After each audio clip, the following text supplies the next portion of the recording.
Eh bien bonjour à tous et bienvenue sur 550 Tactical pour une nouvelle vidéo. Donc aujourd'hui je voudrais parler d'un artisan coutelier. Donc comme on le voit sur sa carte, c'est Gilles by Maître.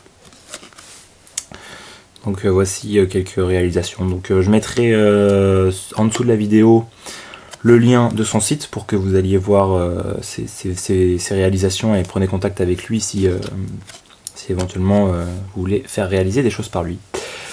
Donc tout d'abord, qu'est-ce que j'ai fait réaliser par lui? C'est un petit peu le sujet du jour. Alors, Spyderco Persistance, donc les plaquettes, je les ai fait toxifier. Donc vraiment, on peut voir le travail. Vraiment un rendu superbe. Il n'y a pas une imperfection au niveau de la toxification, c'est super. On peut voir l'épaisseur. Ça a réduit un petit peu l'épaisseur des plaquettes, forcément. Donc au niveau de la prise en main, c'est beaucoup plus agressif. Parce que du coup, on a quelque chose qui agrippe beaucoup plus. Donc vraiment une superbe réalisation sur ce Spyderco, j'adore. Donc la ligne du couteau, ça la change complètement, je trouve. Je trouve que ça se marie très très bien avec le Spyderco Persistance. Enfin, en tout cas, je trouve ça vraiment super joli. Voilà, donc très content de cette petite toxification. Autre chose, j'avais vu sur son site les card knife. Donc sur taille d'une carte de crédit à peu près. Du coup je lui ai envoyé quelques dessins. Donc j'étais tombé sur ce projet là. Voilà. J'ai fait une petite maquette en carton pour voir un petit peu la prise en main. Un petit peu savoir si c'était pas mal ou pas. Donc je suis tombé sur cette forme là, j'ai trouvé ça vraiment très très sympa et assez agressif. Et donc je l'ai fait réaliser par Gilles. Donc voici le résultat, avec un étui Anki-Dex réalisé aussi par lui. Donc on peut voir que l'étui est super bien ajusté, très bien fini, donc moulé sur le couteau. Donc ça s'ouvre par là, pour laisser place au couteau. Et voici la lame.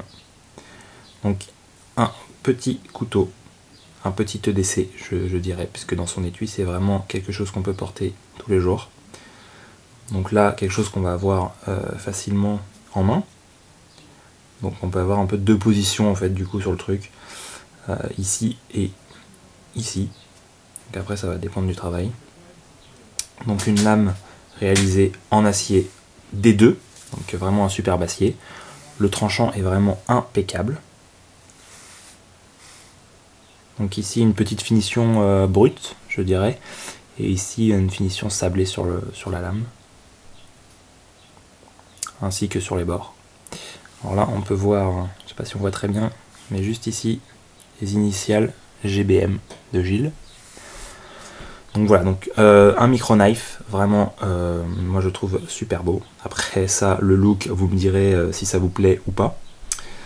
Donc en tout cas une réalisation vraiment superbe. Donc je vais remontrer un petit peu comment ça tient. Donc voilà, ça tient là-dedans, ça bouge pas, hein. Donc c'est vraiment moulé par rapport au couteau.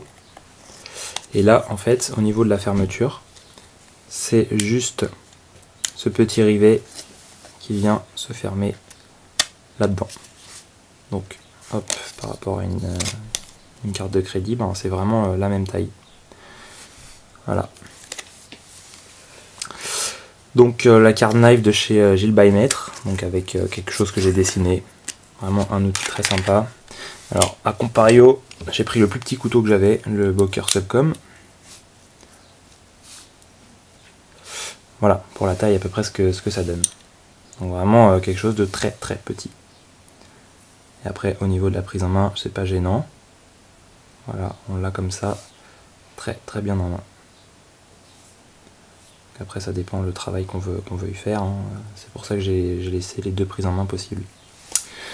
Donc voilà, donc par rapport au design que j'avais fait, on voit quand même qu'il respecte très très bien ce que je lui avais fait, à quelque chose près, un petit détail ou deux, mais sinon c'est vraiment un superbe réalisation, un très beau travail. Le travail est vraiment superbe. Voilà, merci de m'avoir suivi, à bientôt pour une nouvelle vidéo et n'hésitez pas à me dire ce que vous en pensez dans les commentaires. Ciao!